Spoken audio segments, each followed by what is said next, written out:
भारत के मुकुट जम्मू कश्मीर से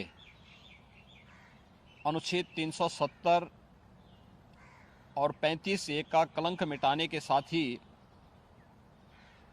भारतीय जनता पार्टी ने जम्मू कश्मीर में विधानसभा चुनाव के प्रति अपनी प्रतिबद्धता प्रकट की थी और अब जम्मू कश्मीर में विधानसभा चुनाव की तिथियां घोषित हो चुकी हैं। यह चुनाव न केवल जम्मू कश्मीर के लोगों बल्कि लोकतंत्र में आस्था रखने वाले हर भारतीय के लिए अत्यंत महत्वपूर्ण है। दुनिया भर की निगाह आज इस ओर लगी हुई है। ऐसे महत्वपूर्ण चुनाव में इंडी गठबंधन की जो नेतृत्व कर रही है कांग्रेस ने Abdullah and sons family private limited की नेशनल कॉन्फ्रेंस के साथ गठबंधन करके फिर से अपने राष्ट्र विरोधी मंसूबों को देश के सामने रख दिया है। हाल ही में नेशनल कॉन्फ्रेंस ने अपना मैनिफेस्टो जारी किया है। इसमें अनेक ऐसे बिंदु हैं जो भारत की एकता, भारत की अखंडता और राष्ट्रीय सुरक्षा के प्रति पूरे देश को आशंकित करती है। कांग्रेस और नेशनल कॉन्फ्रेंस का यह गठबंधन राष्ट्रीय सुरक्षा को लेकर के अनेक बड़े सवाल खड़ा करता है और भारतीय संविधान के प्रति सच्ची श्रद्धा और निष्ठा रखने वाले हर व्यक्ति को चिंतित भी करती है। मैं कांग्रेस के नेता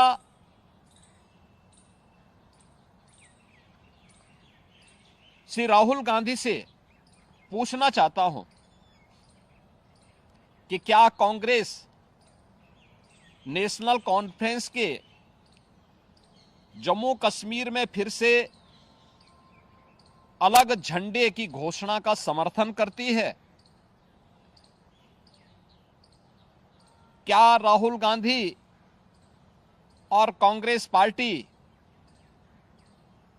धारा 370 और आर्टिकल 35(a) को वापस लाकर जम्मू कश्मीर को फिर से अशांति और आतंकवाद के युग में धकेलने के जम्मू कश्मीर नेशनल कॉन्फ्रेंस के घोषणा का समर्थन करती है? क्या कांग्रेस जम्मू कश्मीर के युवाओं के बदले पाकिस्तान के साथ वार्ता करके फिर से अलगाववादी ताकतों का समर्थन करती है? क्या कांग्रेस पार्टी और राहुल गांधी पाकिस्तान के साथ एलओसी ट्रेड शुरू करने के नेशनल कॉन्फ्रेंस के निर्णय से फिर से बॉर्डर पार से आतंकवाद और उसके इकोसिस्टम को पोषण करने का समर्थन करती है? क्या कांग्रेस आतंकवाद और पत्थरबाजी की घटनाओं में शामिल उन उपद्रवियों के परिजनों को फिर से सरकारी नौकरी में बहाल करके आतंकवाद, दहशतगर्दी और बंद के दौर को फिर से लाने का समर्थन करती है? इस गठबंधन से कांग्रेस का आरक्षण विरोधी चेहरा भी देश के सामने आया है। क्या कांग्रेस दलितों, गुजरों, बकरवाल और पहाड़ियों के आरक्षण को समाप्त कर फिर से उनके साथ अन्याय करने के लिए जम्मू कश्मीर नेशनल कॉन्फ्रेंस के वायदे का समर्थन करती है? क्या कांग्रेस चाहती है कि शंकराचार्य पर्वत, तख्त सुलेमान और हरि पर्वत कोहे मारन के नाम से जाने जाएं? क्या कांग्रेस जम्मू कश्मीर की अर्थव्यवस्था को एक बार फिर से भ्रष्टाचार की आग में झोंककर पाकिस्तान समर्थित गिने चुने परिवारों के हाथों में सौंपने का समर्थन करती है?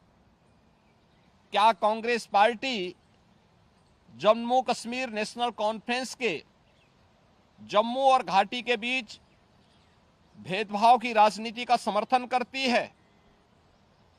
क्या कांग्रेस और राहुल गांधी कश्मीर को ऑटोनॉमी देने की जम्मू कश्मीर नेशनल कॉन्फ्रेंस की विभाजनकारी नीतियों का समर्थन करती है?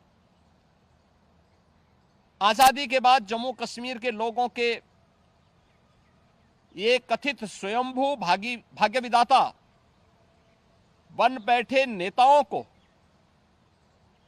गुमराह कर नौजवानों को अलगाववादी साजिश का मोहरा जिन लोगों ने बनाया था, उनके हाथों में पत्थर और AK-47 इन लोगों ने पकड़ाई थी। आज आदरणीय प्रधानमंत्री जी के नेतृत्व में जब जम्मू कश्मीर के नौजवानों के हाथों में फिर से टैबलेट और उन्हें स्किल डेवलपमेंट के साथ जोड़ करके उन्हें रोजगार उपलब्ध कराया जा रहा है, नौजवानों को गुमराह करने वालों के लिए अब जम्मू कश्मीर में कोई जगह नहीं है, ये सब जानते हुए जो सपना सरदेव अटल जी ने देखा था जम्मू कश्मीर के लिए, इंसानियत, जमहूरियत और कश्मीरियत का, उन मूल्यों और उन सिद्धांतों के आज निकले प्रधानमंत्री मोदी जी ने उन सपनों को साकार करके दिखाया है। जम्मू कश्मीर को जागीर समझने वाले पाकिस्तान परस्त ठेकेदार और वहां की कथित लीडरशिप ने कभी सोचा नहीं कि नफरत की फसल काटने वाली उनकी सियासी जमीन सदा के लिए अब बंजर हो चुकी है। कोई ऐसी सरकार भी आएगी जो अनुच्छेद 370 को समाप्त करेगी, यह इन लोगों को आज हजम नहीं हो रहा है। अनुच्छेद 370 की समाप्ति के बाद जम्मू कश्मीर की आबो हवा बदल चुकी है, मुद्दे बदल चुके हैं। आतंकवाद और अलगाववाद का मुद्दा चुनाव की धारा में सदा के लिए विलीन हो चुका है। अब वहां विकास, रोजगार और पहचान की बात हो रही है, तो स्वाभाविक रूप से वोट के इन सौदागरों को कैसे अच्छा लग सकता है। और कांग्रेस का यह दुरभिसंधि कांग्रेस से इन प्रश्नों को पूछने के लिए हमें मजबूर करता है। और इसीलिए मैं कांग्रेस के नेता से राहुल गांधी से पूछना चाहूंगा कि वह देश के सामने इन प्रश्नों का जवाब दें।